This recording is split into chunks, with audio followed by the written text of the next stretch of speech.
Welcome back to Infidelity Tales Lab. We're incredibly grateful for your support. Before we begin today's tale, tell us, which city or country are you joining us from? We love connecting with our global audience. Now, let's dive into today's story. Chapter 1, Long Hours. Dr. Samuel Hurley gripped the operating room table, his knuckles white as he fought to save yet another gunshot victim in Boston General's emergency department.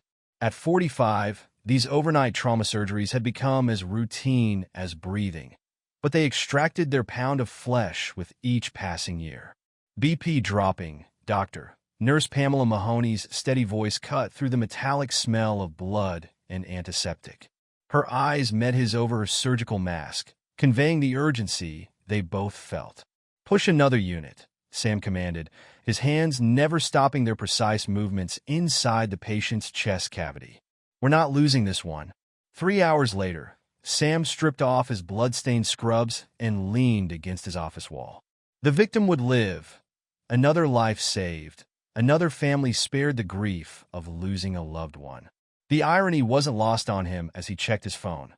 3 missed calls from Trevor, his 17-year-old son, and 1 text from Tasha, his wife of 15 years. Working late again? Don't wait up. The message from Tasha carried its usual veneer of understanding, but Sam detected the underlying accusation. He didn't bother responding. Dr. Hurley? Pamela Mahoney stood in his doorway, her scrubs changed but her face still showing the fatigue of their marathon surgery. Got a minute? Sam gestured to the chair across from his desk. Pamela had been his right hand in the ER for over a decade, and her intuition about people had saved more than just patients. You've been pulling double shifts 3 times this week, she began, her tone careful. I've seen this before, Sam. My sister Catherine. She was married to a surgeon at Mass General. The hours, the distance. It destroyed her marriage before she even realized what was happening. I appreciate the concern, Pam, but my family understands the demands of my position. Sam's tone carried a finality that would have deterred most people. Pamela leaned forward, her expression grave. Do they? Because I've seen Tasha at Maxwell's Bistro twice this week during lunch. Both times with Wayne Kennedy from the board. Sam's expression didn't change, but something dangerous flickered in his eyes. Hospital business, I'm sure. Wayne oversees our equipment contracts. Sam, Pamela hesitated, then pushed forward. The second time, they weren't discussing contracts. They were holding hands across the table, and they left together. The silence that followed was heavy with unspoken implications. Sam's jaw tightened imperceptibly, but his voice remained steady. Thank you for telling me, Pam. I'll handle it. As Pamela left his office, Sam's phone buzzed with another text. This time from Trevor. Dad, need to talk. Important. The drive home gave Sam time to process Pamela's revelation. The signs had been there.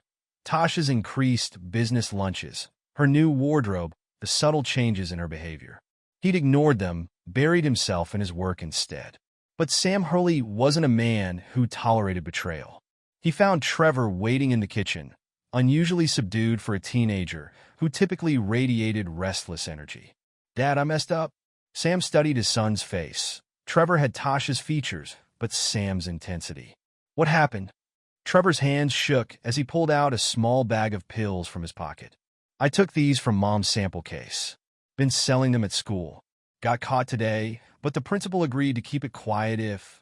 He swallowed hard. If we handle it internally... Sam took the bag, recognizing the prescription medications immediately. His mind raced through the implications. His son dealing drugs, Tasha's pharmaceutical samples being stolen, the school's discretion bought with their family's reputation. Does your mother know? Trevor shook his head. No, Ann. Dad, there's more. I've seen things, heard things about Mom that... Not now. Sam cut him off, his decision already made. First, we deal with this. You're grounded indefinitely. No car, no phone except for emergencies, no computer except for schoolwork. You'll volunteer at the hospital's addiction clinic every weekend. See what happens to people who abuse these drugs. Yes, sir. Trevor's relief at avoiding worse punishment was palpable. And Trevor? Sam's voice carried a weight his son had never heard before. We keep this between us. Your mother doesn't need to know. Not yet. Upstairs, 14-year-old Amy sat cross-legged on her bed, her laptop open to her anonymous blog, MedKids Confessions. Her latest post detailed the subtle signs of a family crumbling under the pressure of medical careers, though her followers didn't know she was writing about her own life. Post number 127. When your dad's pager becomes your lullaby and your mom's smile looks rehearsed, you learn to read the silences. They think we don't notice the empty chairs at dinner, the separate bedrooms disguised as different schedules, the way they talk about everything except what matters. In her office at Boston General, Gary Valentine, the hospital administrator, frowned at his computer screen. The equipment contract numbers didn't add up. Wayne Kennedy's latest proposals showed irregularities that set off alarm bells from his years in healthcare management. "Sir?" His assistant interrupted his analysis. "Dr. Hurley's wife is here to see board member Kennedy." Gary watched through his office window as Tasha Hurley walked past, her designer outfit and confident stride marking her as someone who knew exactly what she wanted. He'd seen that look before on other spouses who viewed the hospital's hierarchy as a ladder to be climbed. Later that night, as Sam performed another emergency surgery, Pamela Mahoney made a decision. She pulled up her sister's old emails, documenting the systematic destruction of her marriage by predators in the medical community. The parallels were too strong to ignore. "Dr. Hurley," she called out as they finished the surgery. "Remember what I said earlier? There's more you need to know. What happened to Catherine, it wasn't an isolated incident. These things, they follow a pattern." Sam's eyes met hers over his surgical mask, and Pamela saw something that made her step back. A coldness, a calculation that reminded her that beneath his professional exterior, Sam Hurley was not a man to be underestimated. "Tell me everything," he said, his voice carrying the same precision he used in surgery. "Every detail, every pattern. It's time I started paying attention to my own house." As they talked in his office, Sam's phone lit up with another text from Tasha. "Emergency meeting with clients." "Don't wait up." He read it twice, his expression unchanging, but his grip on the phone tightened until his knuckles turned white. Across town, in a private dining room at Maxwell's Bistro, Wayne Kennedy raised his glass to Tasha Hurley. "To new partnerships," he smiled, unaware that his carefully constructed world of manipulation and exploitation was about to face a surgeon's ruthless precision. Tasha clinked her glass against his, her laugh carrying the perfect note of sophisticated flirtation. "To partnerships," she agreed, not knowing that her husband had already begun gathering the threads that would unravel her carefully constructed facade. At home, Trevor stared at his computer screen, his finger hovering over the delete key. The FaceTime conversation with Benny Riley contained evidence that could destroy his family, or save it. Down the hall, Amy added another post to her blog, unknowingly documenting the calm before the storm. And in his office at Boston General, Sam Hurley began his own operation, one that would require more precision and ruthlessness than any surgery he'd ever performed. The man who had dedicated his life to saving others was about to prove that healing sometimes required cutting out the disease at its root. Chapter 2. The Truth in Pixels. The night Sam discovered the truth started like any other rare evening off, with the intention of reconnecting with his children. Instead, he found himself standing in Trevor's doorway, watching his son hastily minimize a screen on his laptop. "Everything okay?" Sam's question carried more weight than usual, his recent conversations with Pamela Mahoney having sharpened his attention to detail. Trevor's hesitation was brief but noticeable. Yet just homework. The lie sat poorly on his face, much like the forced casualness in his posture. "Show me." It wasn't a request. Sam's tone carried the same authority he used in the operating room, the voice that expected and received immediate compliance. Trevor's resistance crumbled under his father's unwavering stare. He maximized the window, revealing a FaceTime conversation with Benny Riley. The chat history scrolled up the screen, each message adding another crack to Sam's carefully maintained composure. "Dad's at the hospital again. Mom's with Wayne K. third time this week." "Seriously? Same hotel?" "Yeah, the Beacon. She uses Dad's credit card. He never checks the statements." Sam's hand gripped Trevor's shoulder, his fingers pressing harder than necessary. "How long?" "Dad, how long?" Trevor swallowed hard. I found out 3 months ago, but it's been going on longer. There's more. His fingers moved across the keyboard, pulling up saved screenshots and browser histories. The evidence was damning, not just of Tasha's infidelity, but of a larger pattern. Wayne Kennedy wasn't just having an affair with Sam's wife. He was grooming Trevor, offering him internships, mentorship, using the boy's guilt and ambition to ensure his silence. Alberto Cervantes and Ross Hooper. Sam read the names from Trevor's saved messages. Who are they? Mom's other friends? Trevor's voice cracked. They're all connected to the hospital somehow. Suppliers, administrators, board members. They help each other, cover for each other. Sam's expression remained neutral, but his eyes held a dangerous gleam. Show me everything. For the next hour, father and son pieced together a digital trail of betrayal. Trevor's browser history revealed searches for emancipation laws and offshore accounts. He'd been planning his escape, funded by blackmailing his mother's lovers. I couldn't take it anymore, Trevor admitted, his voice small. I thought if I had enough money, I could just leave, start over somewhere else. Sam's phone buzzed, a text from his old college friend, Detective Ronnie Loomis. Need to talk. It's about the Parker case. The Parker case? Trevor asked, recognizing the name. Wasn't that the doctor's wife who died in that car accident last month? Sam's jaw tightened. It wasn't an accident. Diana Parker had threatened to expose her husband's involvement in a medical supply kickback scheme. Ronnie's been investigating a series of similar incidents. The pattern emerged with horrifying clarity. Wayne Kennedy and his associates weren't just exploiting medical professionals' families. They were eliminating threats to their operation with brutal efficiency. Dad? Trevor's voice shook. What are you going to do? Sam stood, his decision already made. First, I'm going to make a call. Then, we're going to have a family meeting. It's time to clean house. In his home office, Sam dialed Ronnie Loomis's number. The detective answered on the first ring. Sam, I was just about to call you again. We need to talk about your wife. You have my attention. Diana Parker wasn't the first. We've identified 6 suspicious deaths in the past 2 years. All spouses of medical professionals who were about to expose similar schemes. All ruled accidents or suicides. Sam's free hand clenched into a fist. Wayne Kennedy's name ever come up in your investigation? A pause. How did you know? Let's just say I've had an enlightening evening with my son. We need to meet. Tonight. The usual place. And Sam, watch your back. These people, they're not just criminals. They're predators who've perfected their hunting grounds. After hanging up, Sam stood in the hallway, listening to the sounds of his house. Amy's typing from her room, the soft click of keys painting a digital picture of their family's dissolution. Trevor's pacing, the weight of secrets finally shared making his footsteps heavy. His phone buzzed again. Tasha, late meeting with Wayne about new contracts. Don't wait up. Sam typed back, of course. Take your time. His fingers moved with surgical precision, each letter a carefully measured incision in what would become his most complex operation. In her room, Amy added another post to her blog.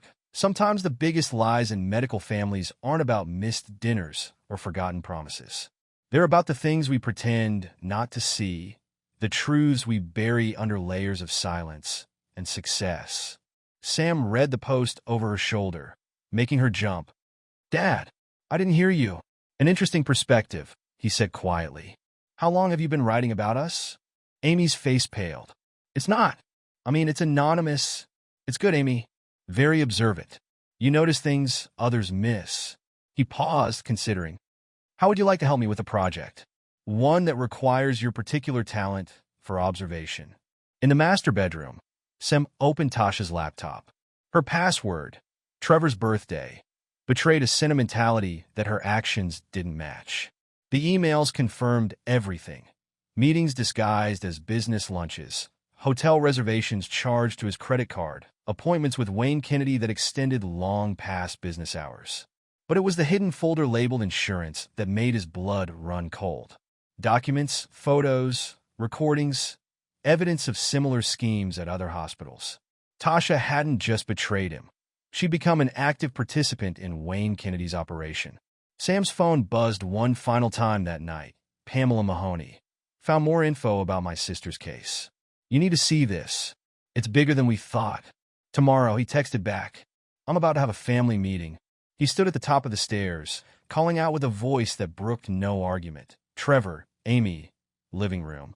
Now, as his children assembled, Sam Hurley began formulating a plan that would require all his surgical skill. Not to heal, but to excise the cancer that had invaded his family. Wayne Kennedy and his associates had made a fatal mistake. They'd assumed that a man who dedicated his life to saving others would be too weak to destroy them. They were about to learn how wrong they were.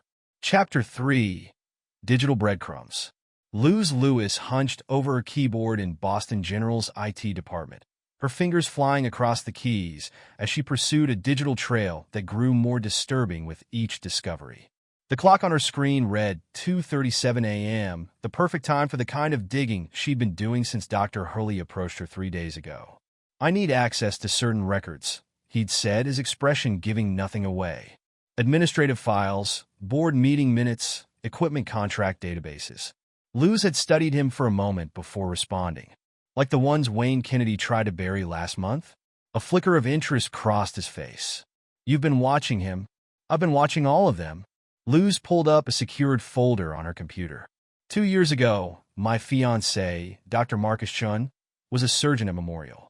He killed himself after getting involved in one of Kennedy's special projects. At least, that's what the official report says. Now, as she compiled the evidence she'd gathered, her phone buzzed with a text from Sam. What did you find? The answer took form as she typed. Kennedy's not just running equipment scams. The contracts are cover for something bigger. Your wife's meetings with him? They sync perfectly with large transfers from offshore accounts. Sam's response was immediate. Show me. In the hospital security office, Ricky Delgado reviewed the surveillance footage from the past month. 20 years as a cop before becoming security chief had taught him to trust his instincts, and something about Wayne Kennedy's late-night visits had triggered every alarm bell he possessed. Chief, one of his officers called from the Monitor Bank. Dr. Hurley's here. Ricky looked up to see Sam Hurley standing in his doorway, his expression unreadable. Doctor, a bit late for a social call. I need to know what you have on Wayne Kennedy. Ricky leaned back in his chair, studying the surgeon. Interesting question from someone whose wife meets with Kennedy 3 times a week. That's exactly why I'm asking. A moment of understanding passed between the two men. Ricky reached into his desk drawer and pulled out a thick file.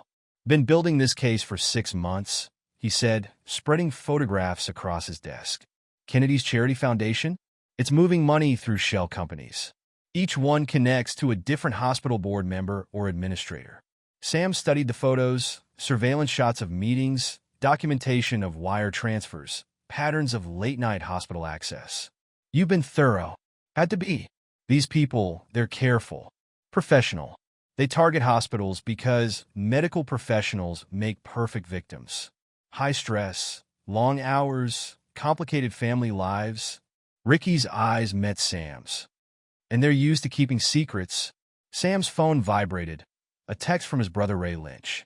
The former military intelligence officer had been running his own investigation since Sam's late-night call 2 days ago.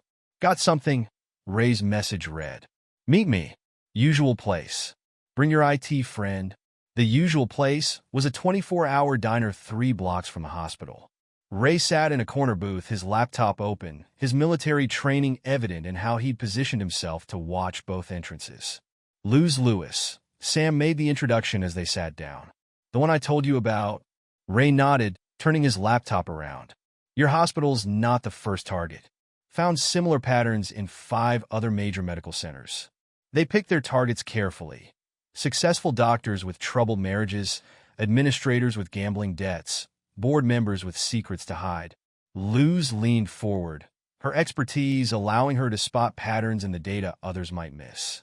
These access logs, they match the timestamps from our system. Kennedy's using the same backdoor at multiple hospitals.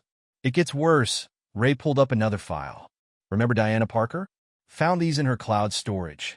He showed them emails between Diana and several other doctors' spouses, all discussing similar schemes at their hospitals. She was building a case, Sam realized. That's why they killed her, and made it look like an accident, Ray confirmed. These people have resources, connections. They've been doing this for years. Sam's phone buzzed again. Pamela Mahoney, emergency room. Now, you need to see this. In the ER, Pamela pulled Sam into an empty trauma room. Remember I mentioned my sister? Found her old journals. She documented everything. Names, dates, patterns. Wayne Kennedy's name shows up 3 years ago, connected to her husband's hospital. What happened to her? Official report says suicide. But she left me a letter, told me to keep these safe. Pamela handed him a USB drive. Everything she collected about the operation. She knew they were coming for her. Sam pocketed the drive, his mind already connecting the pieces. The picture emerging was darker than he'd imagined. A sophisticated network preying on medical professionals and their families, using their vulnerabilities to build an empire of corruption. His phone lit up with a text from Tasha, working late with Wayne. Important contracts to review. Sam typed back his usual response, but his fingers moved with deadly purpose. The surgeon who'd spent his life healing was preparing for a different kind of operation, one that would require excising the cancer that had infected not just his family, but the entire medical community. Ray, he called his brother. I need surveillance on the Beacon Hotel. Tonight. Already on it, Ray replied. Got 2 teams in place. You sure you want to see what they'll find? I need evidence. Concrete. Undeniable proof of everything. Lou spoke up from her laptop. I can get into the hotel security system. Give your teams better coverage. Do it, Sam ordered. And Ricky? I need access to Kennedy's office tonight. The security chief nodded. System maintenance scheduled for midnight. Cameras will be down for exactly 30 minutes. As the pieces of his plan fell into place, Sam received one final text. This one from Trevor. Dad, Mom's taking files from your office, moving them to her car. Sam's expression didn't change, but something dangerous flickered in his eyes. The game was moving faster now, pieces shifting on the board. But Sam Hulley hadn't become one of Boston's top trauma surgeons by being unprepared. Everyone, he addressed the group, it's time. Tonight we gather everything. Every piece of evidence, every connection, every pattern. Wayne Kennedy and his associates think they've built an impenetrable system. They're about to learn how wrong they are. As the others moved to their assigned tasks, Pamela caught Sam's arm. This is dangerous, Sam. These people, they've killed to protect their secrets. Sam's response carried the cold precision of a surgeon facing a particularly challenging operation. Then we'll have to make sure our first strike is lethal. The night stretched ahead, full of purpose and precision. In the ER, Sam continued to shift as if nothing had changed, his surgical skills never sharper. But beneath the professional exterior, a storm was gathering. One that would cleanse the corruption from his hospital with the same ruthless efficiency he used to remove disease from his patients. Acti had set the stage. The facade was cracking, revealing the rot beneath. Sam Hurley, the dedicated surgeon and betrayed husband, had become something else, a hunter gathering his weapons, preparing to strike at the predators who'd invaded his domain. The night shift that had hidden so much deception was about to witness a different kind of operation. One that would require all of Sam's skill, precision, and ruthlessness to complete. Chapter 4, Silent Strike. Sam Hulley sat across from Gloria Winters in her downtown law office, his expression carved from stone as she reviewed the evidence he'd gathered. This is comprehensive, Gloria said, spreading the documents across her mahogany desk. Most clients come to me with suspicions. You brought me a case. I believe in being thorough. Sam's voice carried the same controlled precision he used in surgery. Pamela Mahoney recommended you specifically. Gloria's eyes flickered with recognition. Yes, the ER nurse. She mentioned you might contact me. She paused, selecting her next words carefully. What she didn't mention was that your son Trevor sold prescription medications to my daughter Sarah. Sam's posture shifted imperceptibly. Is that going to be a problem? On the contrary, Gloria leaned forward. It gives me additional motivation to help dismantle this operation. My daughter wasn't just buying pills. She was being groomed as their next target. Wayne Kennedy's organization doesn't just destroy marriages. They create generational damage. Sam's phone buzzed. A text from Wano O'Connor, the realtor he'd contacted about listing the house. My brother Les needs to meet you. He has information about similar cases. Gloria, Sam's voice cut through her review of the documents. What do you know about Les Beard? The private investigator? Gloria's expression sharpened. He specializes in medical profession cases. His father was a surgeon at Mass General until Wayne Kennedy's group destroyed him. Les has been building cases against them ever since. Set up a meeting. 2 hours later, Sam sat in Les Beard's cluttered office, surrounded by case files and surveillance photos. Les, a former cop with hard eyes and a prosecutor's mind for detail, laid out a pattern that spanned multiple states. They target teaching hospitals first, Les explained, pinning photos to a board. Board members like Kennedy identify vulnerable medical professionals, ones with troubled marriages, financial problems, or family issues. Then they move in, show me their methodology. Les pulled up files on his computer. They start with the spouses. Luxury goods, attention, the promise of status. Once they're hooked, they use them to gather intelligence on other potential targets. Your wife, Tasha? She's not just Kennedy's lover. She's his scout.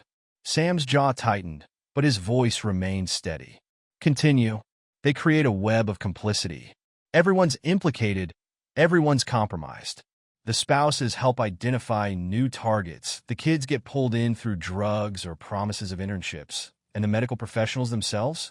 They're too exhausted, too focused on saving lives to see what's happening until it's too late. Sam's phone lit up with another text. This one from Ray Lynch. Surveillance confirms everything. Got photos of Kennedy meeting with 3 other doctors' wives at the Beacon. Same pattern. Les. Sam's voice carried a dangerous edge. I need everything you have on their operation. Not just the Boston connections. All of it already compiled. Les handed him a thumb drive. But be careful. Last person who tried to expose them ended up in a car accident. I don't plan on giving them the opportunity. Back at the hospital, Sam reviewed patient charts while his mind processed the information. Wayne Kennedy's operation was more sophisticated than he'd imagined. A predatory system that turned medical professionals' own dedication against them. His phone buzzed again. Tasha, parent-teacher conference for Trevor tomorrow. Can you make it? Sam typed back, of course. His fingers moved with precise purpose, each letter another piece in his calculated response. In Gloria's office, the divorce papers took shape with ruthless efficiency. Each clause, each provision designed not just to end his marriage, but to create openings for the larger operation to come.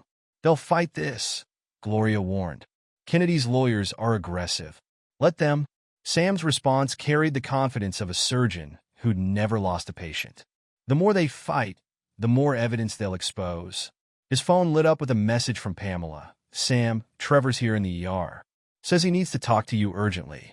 In the hospital's empty chapel, Trevor paced like a caged animal. Dad, they're planning something. I overheard Mom on the phone with Kennedy. They're moving assets offshore, talking about contingency plans. Sam gripped his son's shoulder. Tell me everything you heard. Word for word. As Trevor recounted the conversation, Sam's expression remained neutral, but his eyes calculated each detail, each implication. The game was accelerating, pieces moving faster on the board. His phone buzzed one final time that night. Les Beard found connection to 3 more hospitals. Same pattern, same players. Ready to move when you are?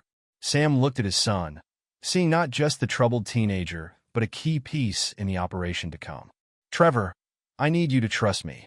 What's about to happen, it's going to get worse before it gets better. What are you going to do? I'm going to teach them the difference between a predator and a hunter. Sam's voice carried the same precision he used in surgery, but now it held something else. The cold calculation of a man preparing to excise a cancer that had spread far beyond his own family. The night stretched ahead, full of purpose and precision.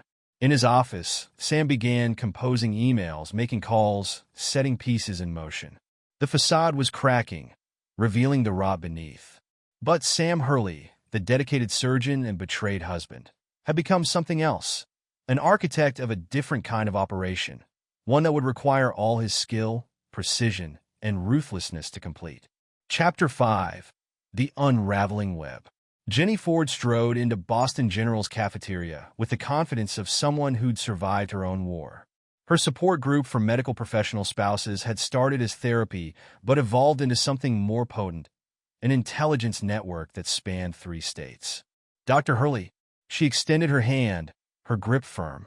Your nurse friend Pamela said you needed information about Wayne Kennedy's operation.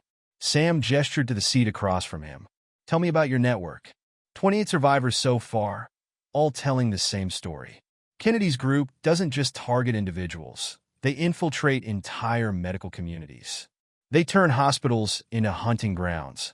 Sam's phone buzzed. Trevor, Dad, Kennedy offered me an internship. Says it's a special opportunity. These opportunities, Sam looked up from his phone. They're part of the patterns? Jenny's expression hardened. They groom the children first. Internships, mentorship programs, sometimes drugs. Create leverage, then use it to ensure silence. My ex-husband didn't believe me until our daughter nearly died from an accidental overdose. Before Sam could respond, another text lit up his screen. Amy, Dad, something weird happened at school.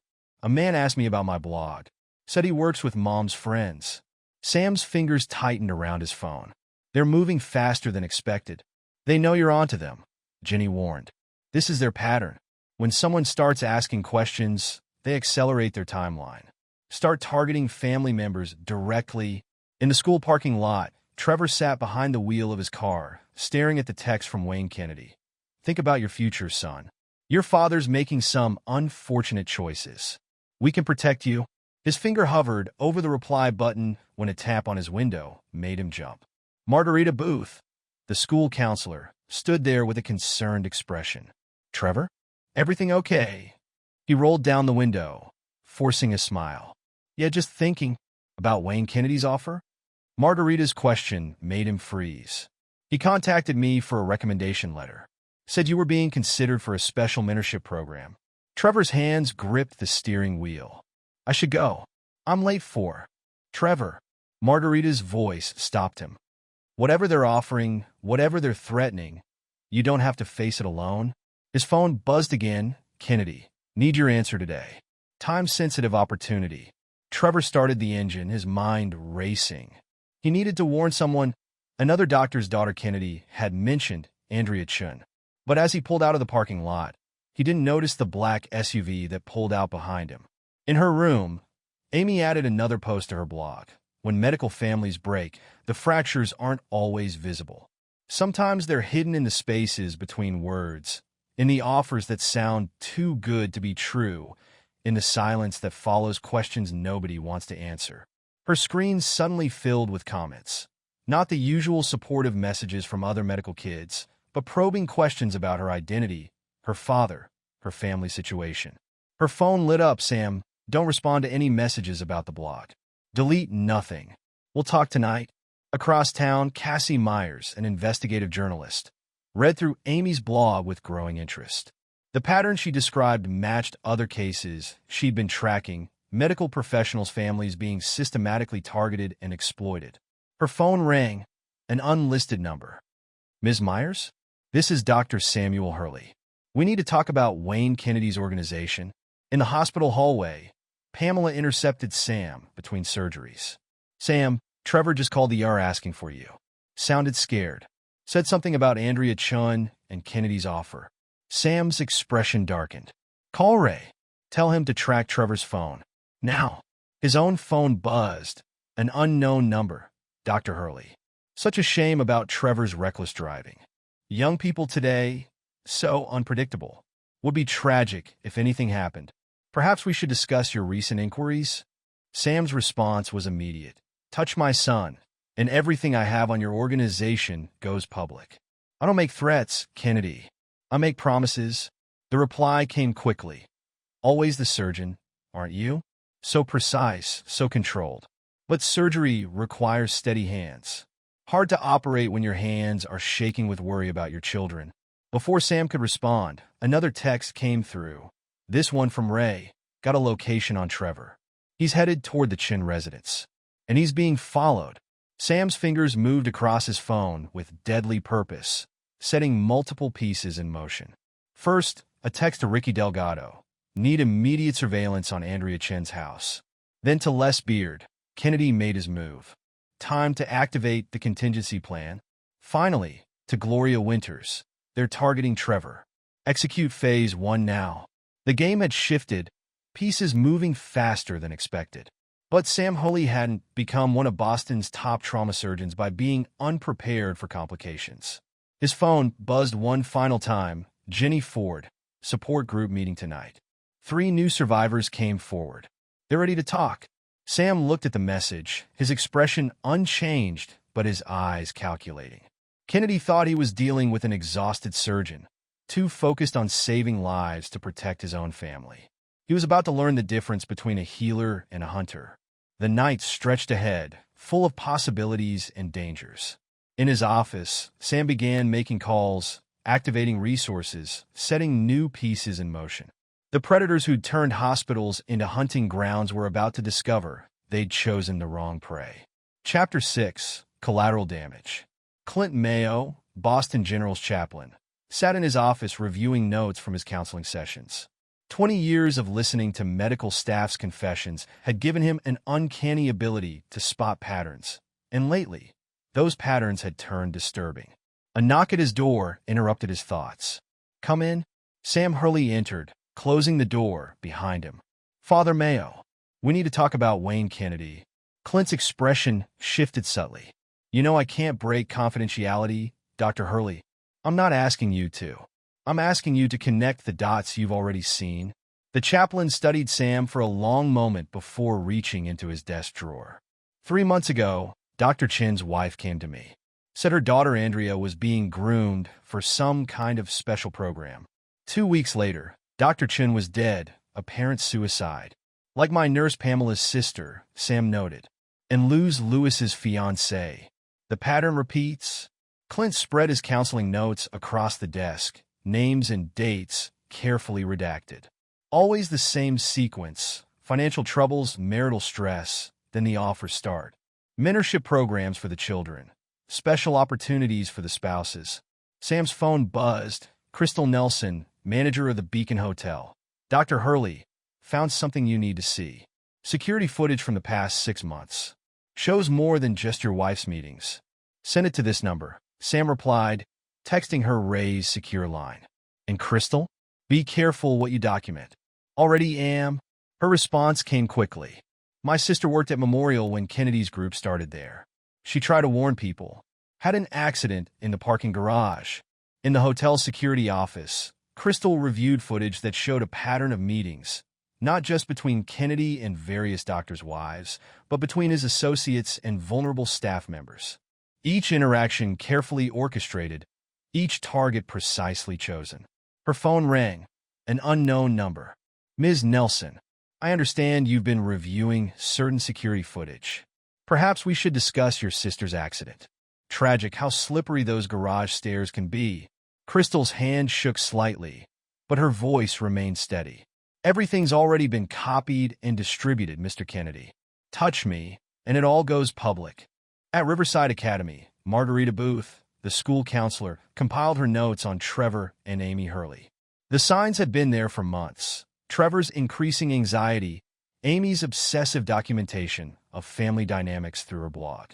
Her office phone rang. Sam Hurley's number.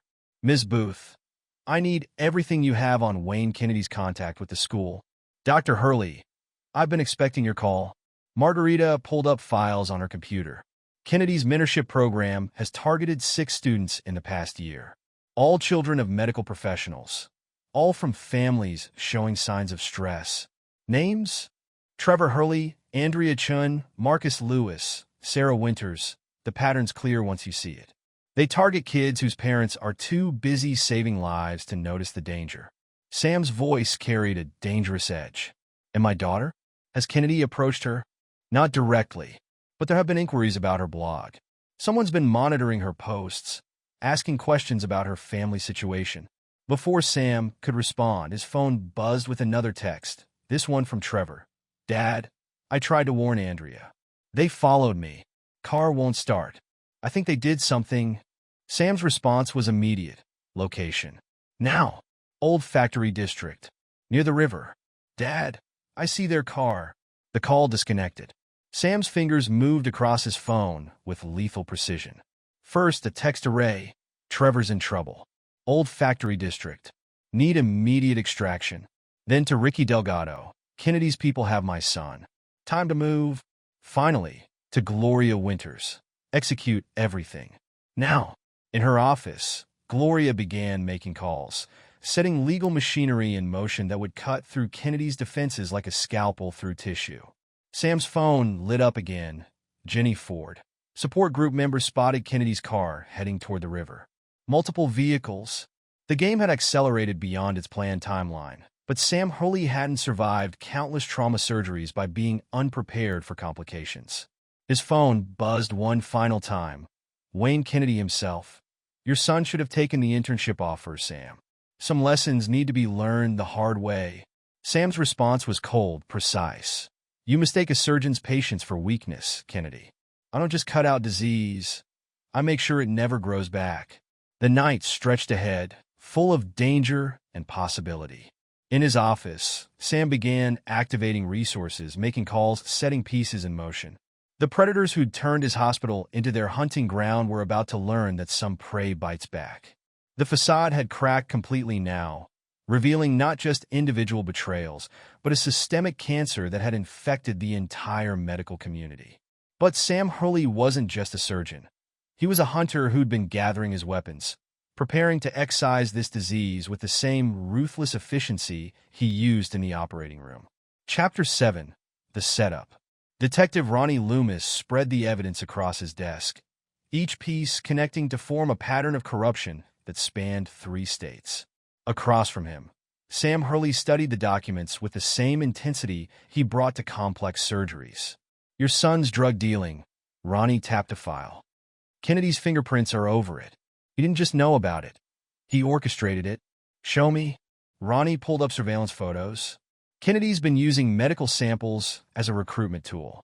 Gets the kids hooked, then offers them a way out through his mentorship program. Trevor wasn't just selling drugs.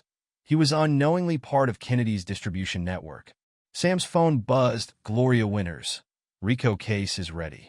Prosecutors in Massachusetts, Connecticut, and Rhode Island are on board. Just need the final pieces. The prosecutors. Sam looked up from his phone. They understand what we're dealing with. They do now. Ronnie pushed forward another file. Les Beard's investigation uncovered similar operations at 12 hospitals. Same pattern. Identify vulnerable medical professionals, exploit their families, silence anyone who threatens to expose them. In her office, Gloria Winters coordinated with prosecutors via secure video conference. The evidence is comprehensive, she explained. Financial fraud, drug distribution, blackmail, murder disguised as accidents. Classic RICO case. And Dr. Hurley? The lead prosecutor asked. He understands the risks? Sam Hurley isn't just a witness. Gloria's voice carried absolute certainty. He's the key to bringing down their entire operation. At Boston General, Kathleen Gordon, the reformist board member, reviewed the hospital's financial records with Gary Valentine.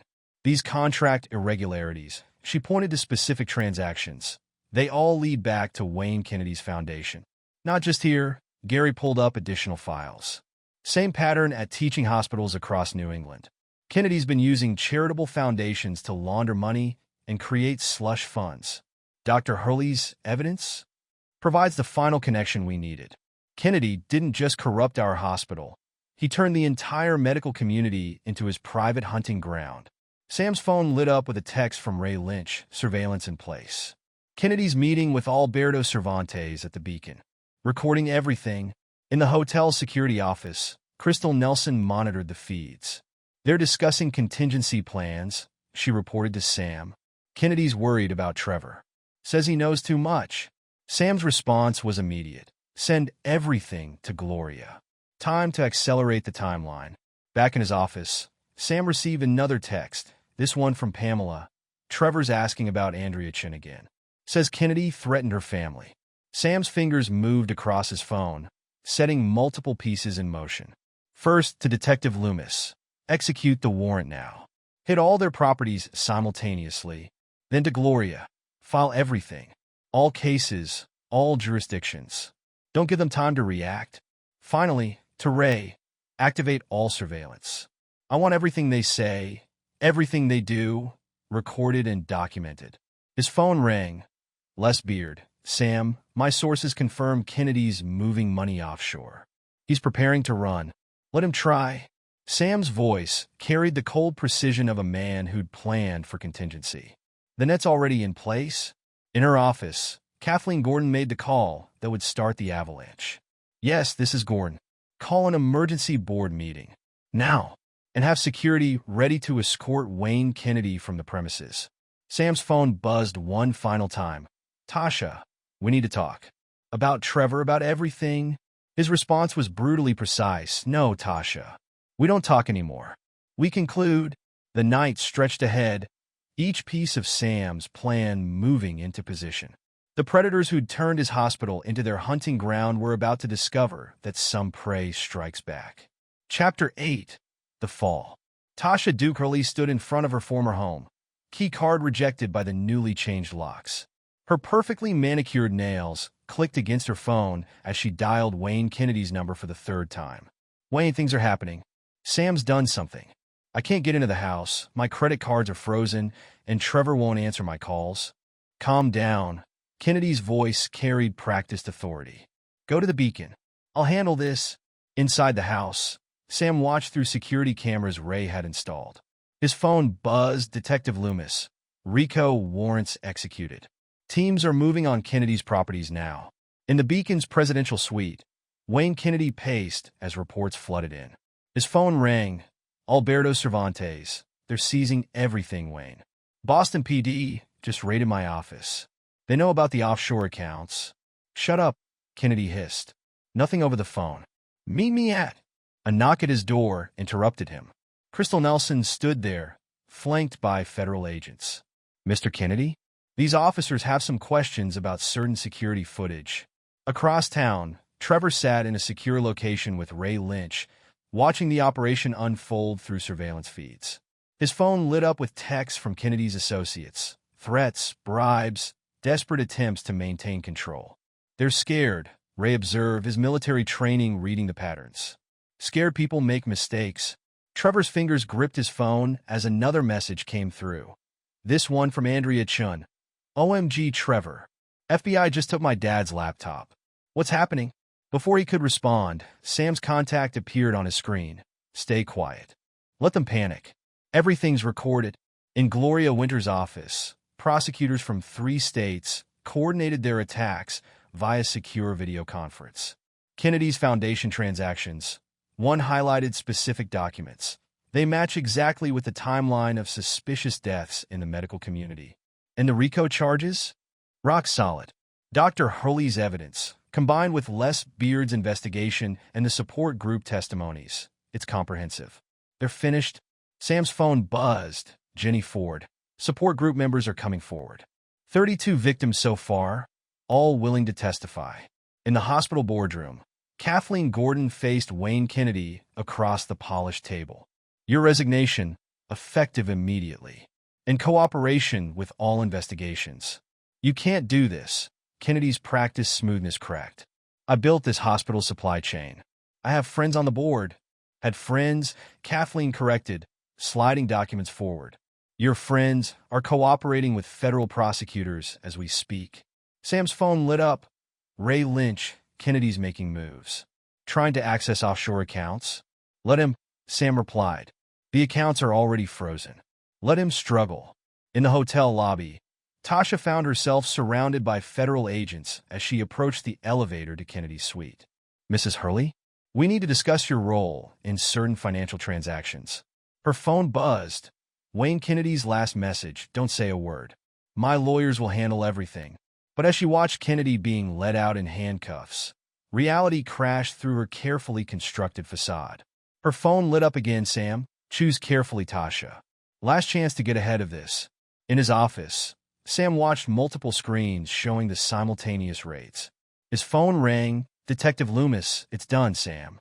Kennedy's entire network is rolled up. But there's something else.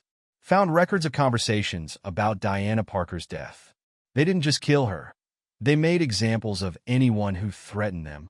Send everything to Gloria, Sam commanded. Add murder charges to the RICO case. His phone buzzed again. Amy, Dad, Cassie Myers wants to publish my blog posts as part of her expose. She says it shows the pattern from the children's perspective. Your choice, Sam replied.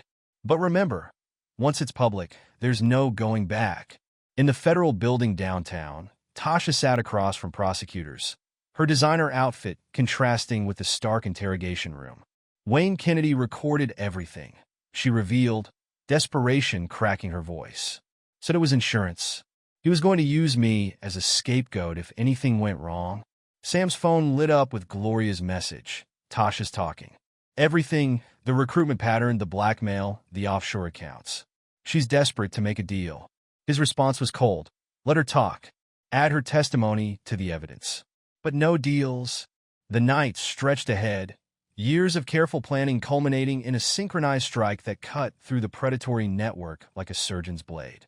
In his office, Sam watched the pieces fall, each revelation adding to the weight of evidence that would bury Wayne Kennedy and his associates. His phone buzzed one final time. Pamela Mahoney. Sam, it's over. They're all in custody. Your family is safe. But Sam Hurley knew better. Safety wasn't just about removing threats. It was about ensuring they could never return. His revenge wasn't just about punishment. It was about systematic destruction of a predatory network that had infected the medical community for too long. Chapter 9. Aftermath and Healing. 6 months later, Trevor stood at a podium in Boston General's auditorium, addressing a room full of medical professionals and their families. I thought I was alone. His voice carried strength where fear used to live. We all did. That's how they operated. Isolating us, making us think we had nowhere to turn.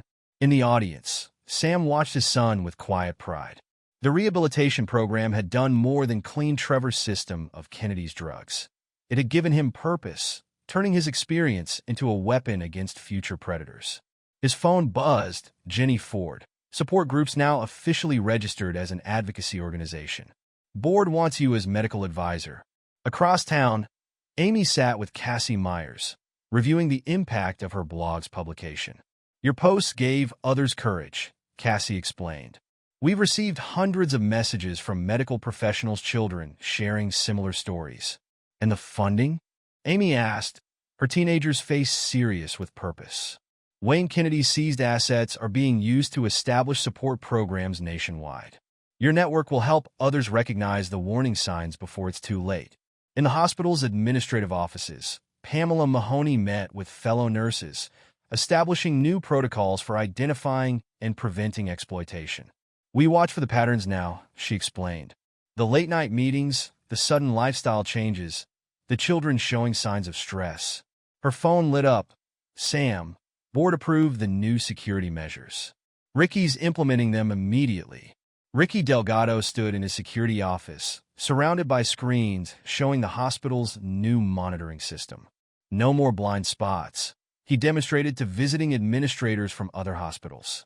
No more using medical facilities as hunting grounds. His phone buzzed. Luz Lewis, software's working perfectly. Already flagged 3 suspicious contract patterns at Memorial. In her new office, Luz ran diagnostics on the detection program she developed.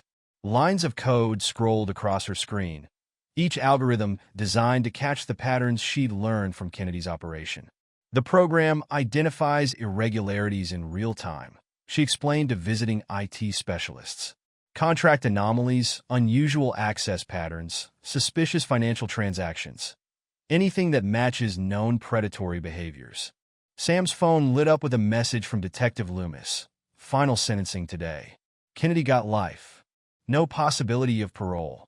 In the federal courthouse, Gloria Winters watched as Wayne Kennedy was led away in chains. Her phone buzzed. Sam, any word from Tasha? Still trying to negotiate, Gloria replied. But with the RICO charges and her role in Kennedy's operation, she's facing 20 years minimum. Back at Boston General, Sam stood in his office, reviewing applications for the hospital's new mentorship program. Legitimate this time, designed to support medical professionals' children with proper oversight and transparency. His phone rang. Kathleen Gordon, boards implementing your suggestions nationwide. Teaching hospitals across the country are adopting our protective protocols. In the support group's new headquarters, Jenny Ford led a session for recent survivors. The patterns haven't changed, she explained. But now we have the tools to recognize them, the resources to fight back, and the network to support each other. Her phone lit up with a message from Trevor, speaking at Memorial next week. 3 more kids came forward about Kennedy's old associates. Sam's phone buzzed one final time. Amy, Dad, check the blog. We're trending. Medical kids worldwide are sharing their stories.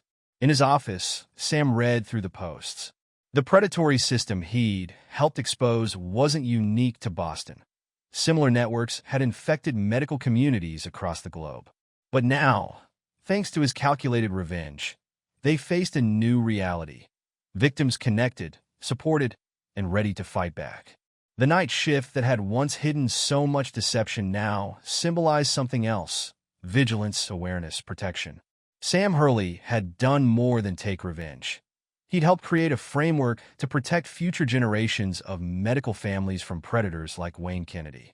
His phone lit up with one last message. Pamela Mahoney, new resident asking about signs of exploitation in medical families. Told her to talk to you. Sam looked at the message, then at the younger doctors passing his office.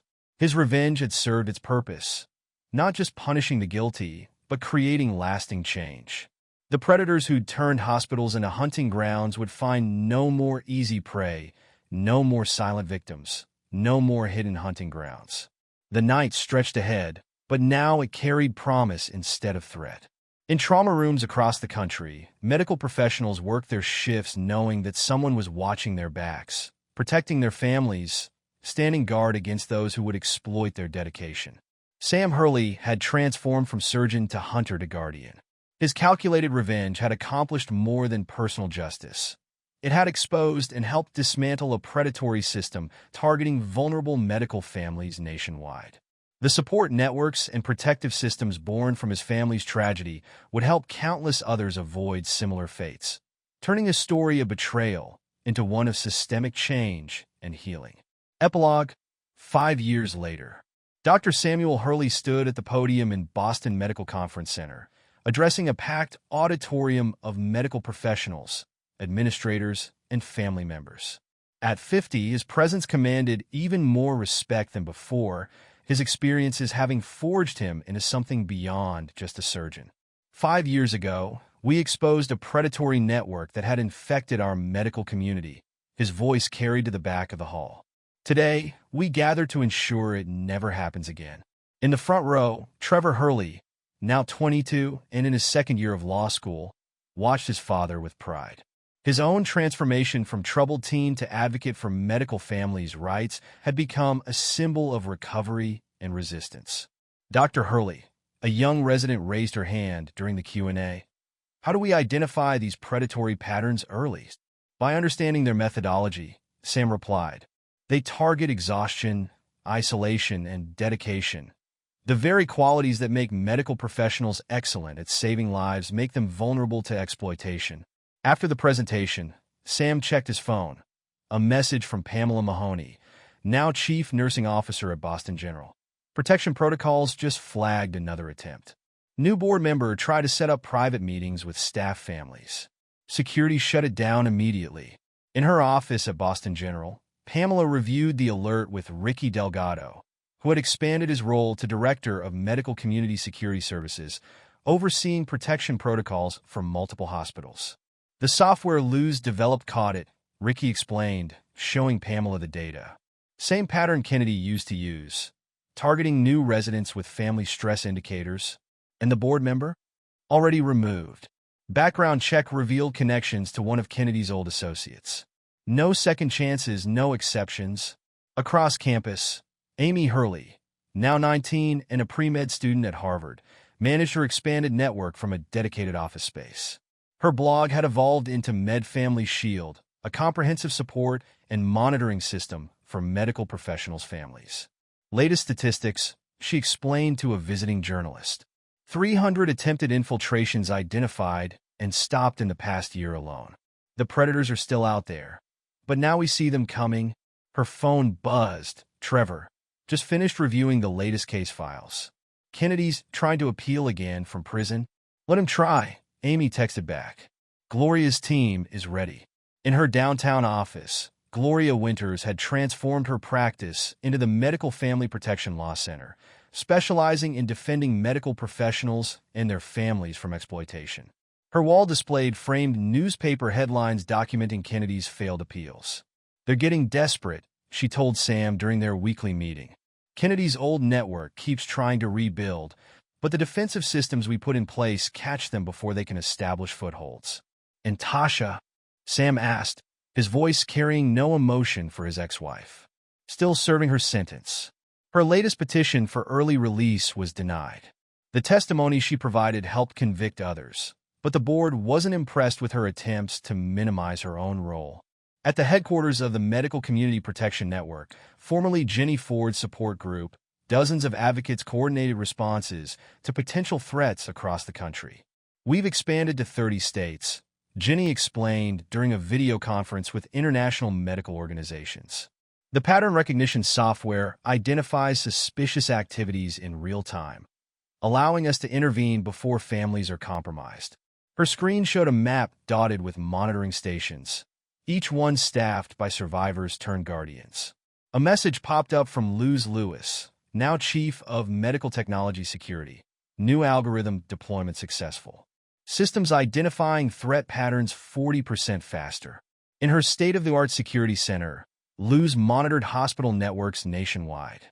The trauma of losing her fiancé had been transformed into a mission to protect others. Her technical expertise creating digital shields around medical communities. "The predators are adapting," she explained to her team, "but so are we. Each attempted infiltration teaches our system to recognize new patterns." Detective Ronnie Loomis, promoted to head of a specialized unit dealing with medical community crimes, coordinated with Sam regularly. 5 years, he mused during their monthly security review, and not one successful infiltration at any protected hospital. "They're still trying, though," Sam noted, reviewing the latest threat assessments. "Different tactics, same predatory instincts. Last month they attempted to penetrate through medical equipment suppliers, just like Kennedy did. But now we have safeguards." At Boston General, Gary Valentine had implemented revolutionary administrative protocols that became the standard for medical institutions nationwide. His office walls displayed certifications from hospitals that had adopted his security measures. "The key was understanding their methodology," he explained to visiting administrators. "They exploited our dedication to patient care, used our long hours and stress against us. Now those same patterns trigger immediate security responses." In the hospital's IT department, Luz's team monitored real-time data flows, their screens displaying complex patterns of hospital operations. Any deviation from established protocols triggered immediate investigation. Latest attempt, a tech reported, tried to access staff family records through the billing system. Got shut down before they cleared the first firewall. Ray Lynch, Sam's brother, had expanded his security consulting firm to specialize in medical community protection. His military experience proved invaluable in recognizing and countering infiltration attempts. "They're not just predators anymore," he told Sam during their weekly security briefing. "They're prey. Every attempt to penetrate our defenses reveals more of their network, allows us to identify and neutralize more threats."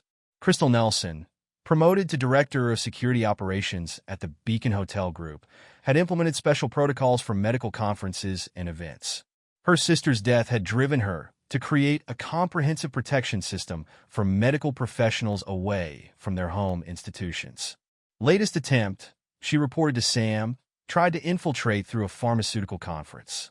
Targeted 3 doctors with troubled marriages, just like Kennedy's old playbook. Security flagged it before they made first contact. Trevor's law school focus on medical family protection law had created a new legal specialty. His personal experience combined with legal expertise made him a powerful advocate for strengthening protections. "The predators aren't gone," he explained to his study group. "They've just lost their hunting grounds. Each attempted infiltration strengthens our defensive network." Clint Mayo, the hospital chaplain, had developed a comprehensive counseling program specifically designed to support medical families. His office served as both sanctuary and early warning system, his experience helping him identify potential threats to family stability. The patterns haven't changed, he told Sam during their monthly review, but now we recognize them. The isolation, the stress, the subtle signs of exploitation, they're all red flags now. In the hospital's new resident orientation, Pamela Mahoney shared her sister's story as a warning and a promise. What happened to Catherine will never happen again, she assured the young doctors. We've built a protection system that turns their predatory patterns against them. Sam's phone buzzed with a message from Andrea Chun, now a medical student herself. Dad wanted you to know, Kennedy's old associate tried recruiting at our hospital. Security protocols caught him immediately. The system works. At his desk, Sam reviewed the latest statistics. 5 years, 0 successful infiltrations, hundreds of attempts stopped, dozens of predatory networks exposed and dismantled. His revenge had evolved into something more powerful, a comprehensive defense system protecting medical families nationwide. His phone lit up with another message. Amy, Dad, check this out. MedFamily Shield just went international. 3 major European hospital systems are implementing our protection protocols. In the trauma center where it all began, Sam performed surgery with the same precision that had made him renowned, but now he operated in a different environment. The night shifts that had once hidden so much deception now showcased a new reality.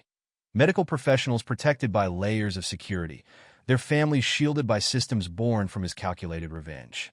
Margarita Booth, still counseling at Riverside Academy, but now heading a nationwide network of school counselors trained to recognize exploitation attempts, reported regularly to the Protection Network.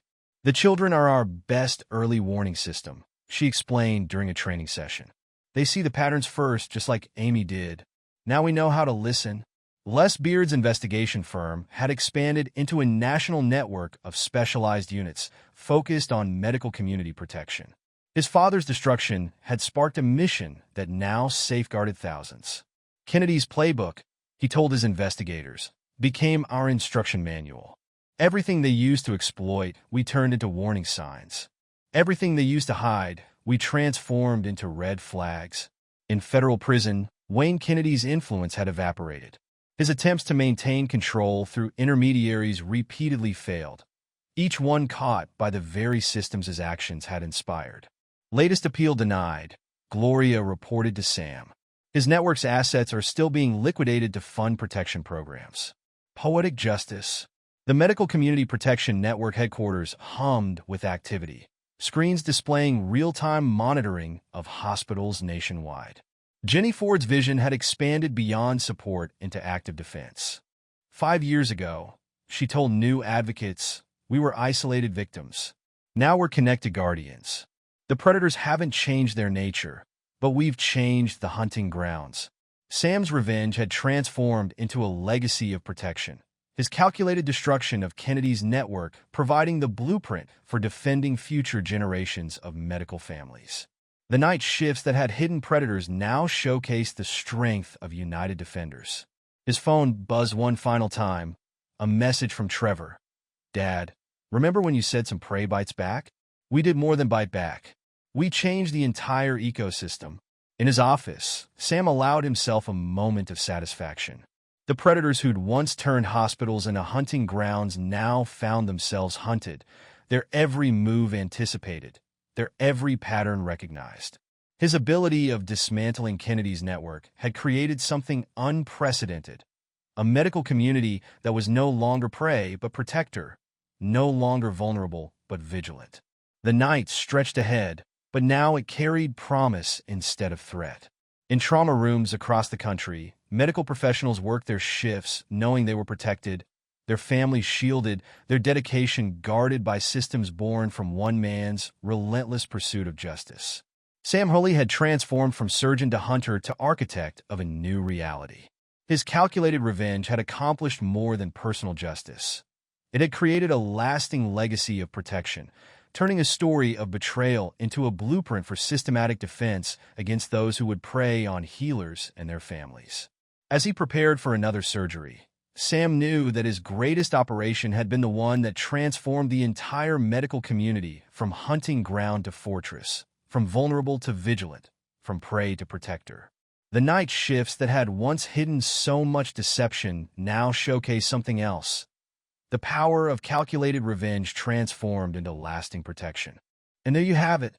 Another story comes to an end. What did you think?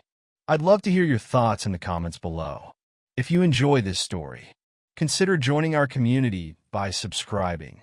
It means the world to us. For more stories like this one, check out the recommended videos on screen. And I'll see you there.